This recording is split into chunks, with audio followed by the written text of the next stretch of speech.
How to use column subtraction.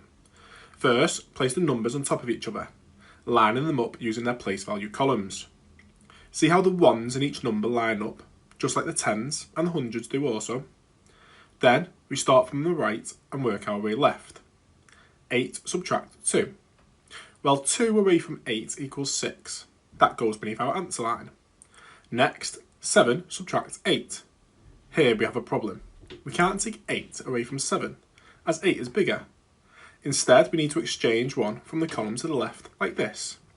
We take 1 away from the 4, leaving 3 here, and carry that 1 there. This 1 actually represents 10, so 10 adds the 7 makes 17. Now, we can subtract the 8. 17 minus 8 equals 9, placing the 9 beneath the line. Moving along again, 3 subtract 5. Again, 5 is bigger, so we must exchange from the column from the left. We take this one, bring it to the 3, that makes 13. 13 minus 5 equals 8.